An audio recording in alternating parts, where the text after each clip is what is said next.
그렇게 하면서 이제 황제비서하고 이런저런 얘기를 주고받게 됩니다. 지금 주고받았던 얘기는 사실 대단한 심층적인 이야기들이 많은데 한 가지만 얘기할게요. 간첩에 대한 수요, 간첩의 규모, 대한민국에 서식하고 있는 간첩에 대한 이야기만 말씀을 드리겠습니다. 혹자들은 뭐 5만이다, 얼마다 얘기를 하는데요. 분명히 황 비서께서는 저에게 난파되어 있는 간첩, 그리고 자생적으로 생겨나서 적극적으로 충성 서약문까지 쓴 간첩, 이 모든 자들을 도합하면 작전이 실제로 시작되었을 때의 상황을 설명해 주실 수 있나요? 황 비서와 김덕훈 선생 이 두 분의 손님들이 당시 북한 대사관을 빠져나와서 대한민국 영사관으로 들어오는 데는 그야말로 숨막히는 작전이 있었던 것으로 훗날 제가 듣게 됩니다. 그런데 원래는 이분들이 일본에 행사가 있어서 일본을 갔었어요. 그러니까 결행을 한다 그러면 우리의 우방국인 일본에서 하는 게 맞겠죠. 그런데 일본에서 조청년의 비밀 경호원들이 너무나 밀착 감시를 하는 바람에 아마 결행을 못했던 것 같습니다. 그래서 비교적 느슨한 조청년과 같은 친북 세력들이 상대적으로 작은 북경에서 그 일이 결행됐던 것으로 이렇게 알고 있어요. 그러니까 아까도 말씀드렸지만 현장의 작전은 우리 옆방에 있는 다른 팀이었습니다. 그리고 그 작전이 완결되고 나자마자 저는 제가 갖고 있는 어떤 그 신분상의 혹은 기능상의 특수성 때문에 바로 선발이 제일 먼저 돼서 팀을 꾸려서 가게 되었던 것이죠. 제가 맡은 부분은 이미 전 세계적으로 공개가 된 황자협의 망명 사건이 발생을 했고, 그래서 그 황자협 일행을 어떻게 하면은 안전하게 서울로 모시고 오느냐, 이게 바로 우리들의 숙제가 되었습니다. 훗날 제가 들어봤더니 우리 대원들을 모아놓고 풀파티를 한 그런 모 선배 직원이 하나 있었어요. 그 인간도 굉장히 겁쟁이 출신이었는데 그런 상황에서 은밀하게 나가 있는 요원들을 불러 모아서 술파티를 했다. 이거는 나 잡아가라고 아주 그냥 공개적으로 구원을 하는 거와 똑같은 짓이죠. 그런데 이 나라에는 아직도 그런 종류의 인간들이 많습니다. 최근에 축구협회 사건을 보면서 그런 씁쓸한 생각이 더욱더 진해지는 것 같습니다. 당시 황장엽 씨와 나눴던 대화 중 기억에 남는 내용이 있을까요? 저희 팀은요, 바로 그 다음날 북경에 도착해서 바로 당시 우리 지사장으로 나와 계셨던 모 선배님의 지시를 받고 영사관으로 이동을 하게 됩니다. 그렇게 해서 마그네틱 게이트를 통과를 했고요. 그리고 영사관 건물 안으로 들어갔습니다. 그리고 거기서 와 있던 황장엽과 김덕홍 두 분을 만나게 되었습니다. 자, 당시만 해도 흥분이 가라앉지 않고 피차간에 마찬가지입니다.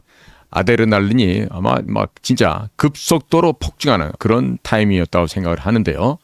황 비서도 긴장을 했고 김덕홍 선생도 긴장을 했고 그래서 저희들은 어떻게 해서든지 이분들을 편안하게 모시는 것과 함께 안전하게 모시는 것이 주 임무였어요. 그래서 제가 황 비서님께 이런저런 얘기를 하면서 긴장하셨을 텐데 제가 좀 피로를 풀어드리겠다고 하면서 어깨, 손발, 다리를 마사지를 해드렸습니다. 제가 발 마사지를 잘 했기 때문에 발 마사지부터 해서 쭉 마사지를 해드리고 긴장을 릴렉스하게끔 풀어드렸더니 편안해 하시더라고요. 그렇게 하면서 이제 황제비서하고 이런저런 얘기를 주고받게 됩니다. 지금 주고받았던 얘기는 사실 대단한 심층적인 이야기들이 많은데 한 가지만 얘기할게요. 간첩에 대한 수요, 간첩의 규모, 대한민국에 서식하고 있는 간첩에 대한 이야기만 말씀을 드리겠습니다. 혹자들은 뭐 5만이다, 얼마다 얘기를 하는데요. 분명히 황 비서께서는 저에게 난파되어 있는 간첩, 그리고 자생적으로 생겨나서 적극적으로 충성 서약문까지 쓴 간첩, 이 모든 자들을 도합하면 수십만이 된다라고 저에게 이야기를 하셨습니다.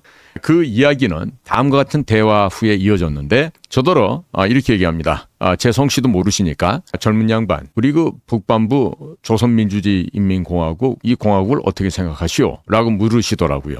그래서 저는 그랬습니다. 김일성과 한민족이라고 선전선동을 하고 있습니다마는 저는 한민족이라고 생각합니다. 왜?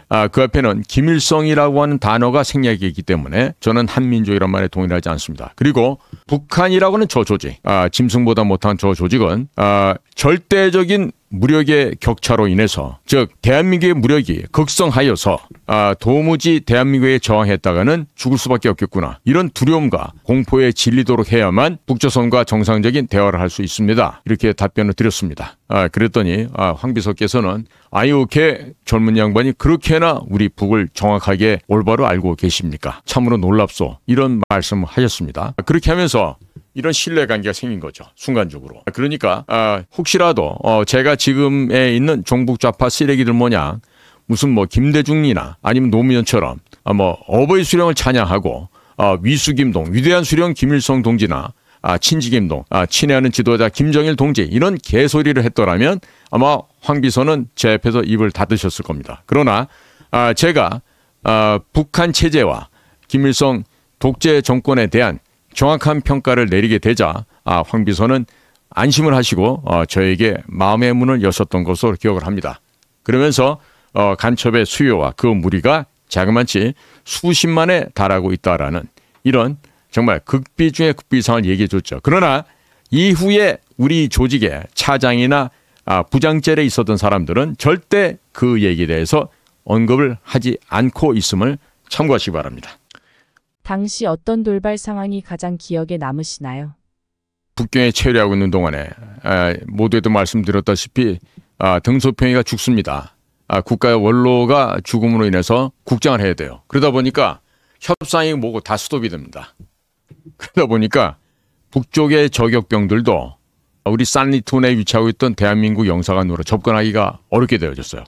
무장경찰이요, 당시에 보면은 장갑차를 대고 기관총에 실탄을 딱 재어놓고 만일에 누구라도 와가지고 총질하면은 바로 즉각 응사를 할 수 있게끔 그렇게 준비가 되어 있었습니다. 자, 그래서 점차적으로 시간이 흘러가면서 죽을 수 있다라는 가능성은 점점 낮아지기 시작하고요. 그리고 협상의 진척이 더뎌지고 빨리 순항이 되지 못했습니다. 그러다 보니까 어려운 점들이 많이 있었죠. 자, 그런데 이 예상치 못한 상황은 등소평의 죽음과 함께 찾아옵니다. 왜? 아내 이야기가 어딘지 모르게 새어나가는 것 같아. 그러니까 과거에 KGB가 공작했던 게 생각이 나더라고. 왜? 자기네 나라 영토에 짓는 대사관 건물 안에다 건축하는 과정에서 거의 무한대로 송신수신할 수 있는 도청기를 집어넣는다 사실이 그 당시에 브랜드 생각이 났어요. 그래서 그 다음부터는 말로 대화를 못하고 필담으로 나누게 됩니다. 이런 식의 통신 보안을 좀 했던 그런 기억이 나기도 합니다. 돌발 상황이라는 건요, 일단 우리 외교부 직원들의 중국어 실력이 형편없음으로 해서 이 협상이 잘 안 되는 거예요. 그거 좀 젊은 시절에 좀 공부 좀 하지. 어떻게 국가에서 이 외교 디플로매틱 어페어즈를 하는 사람들이 외교관 타이틀을 달고 그렇게나 현장 용어도 언어도 안 되는 사람들이 외무고 시험 붙으면 뭐 할 거예요? 말도 한마디 제대로 못하면서. 협상하는 자세나 협상하는 수준이나 협상하는 내용을 문 밖에서 들어가면서 이 가슴을 친 게 한두 번이 아닙니다. 한두 번이 아니에요. 지금도 북경에 나가 있는 한국 대사가 중국말이 안 돼요. 주로 서울대학 나온 놈들이 그 뭐냐 그 꼴이에요. 지금 나가 있는 대사도 아마 사대 국어교육과를 나온 자인데 어떻게 또 연수를 갔다 와서 또 외교과로 또 신분 탈색을 해서 들어가서 또 교수까지 했는지 모르겠는데, 지금도 보면은 그 아저씨도 서울대학교 정치학과나 외교학과 박사과정인 애들 얘기를 들어보면 그런 얘기가 나오죠. 학생들이 중국을 비판하고 욕을 하면 펄펄 뛰고 학생들을 말도 못하게 막아버리는 사람이 바로 지금 현재 북경 대사로 나가 있는 사람이래요. 얼마 전에는 또 그 뭐 직원하고 서로 뭐 옥신각신 싸우는 걸 갖다가 또 그 아래 직원이 또 뭐 녹취를 하고 뭐 고발하고 이런 짓들을 하고 그랬는데, 이 한마디로 인화 단결을 할 줄 모르는, 나만 잘나면 된다는 이런 그 서울대학교 출신의 썩어 빠진 병폐, 아주 안 좋은 습관, 서울대에 나온 그 우습지도 않고 가소로운 그런 애들의 그 적폐를 아마 그대로 노정하고 있는 것이 아닌가.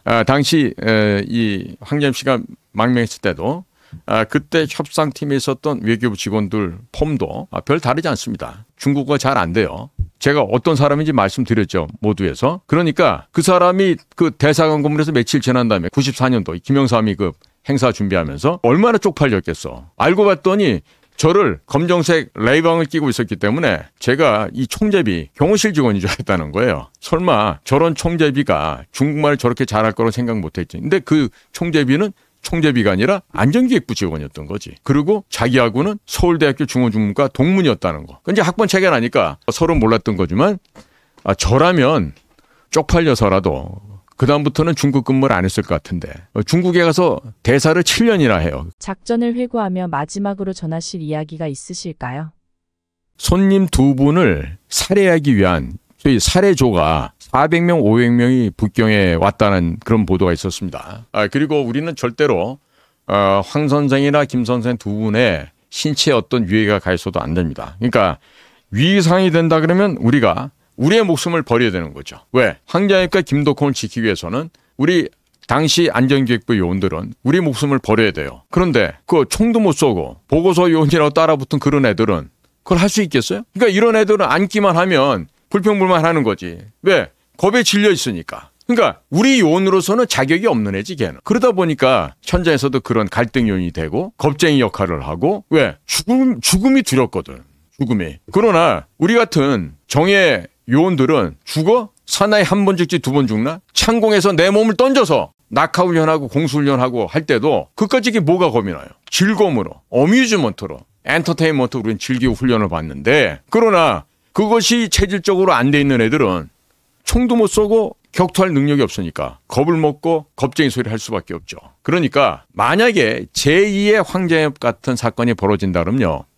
무슨 얼어 죽을 보고서 요원이니 나발이니 이런 식의 명분으로 겁쟁이들은 안 보내야 돼. 겁쟁이들은 그냥 가가지고 소설이나 쓰고 공작한다고 거짓말로 소설이나 쓰게 두라고.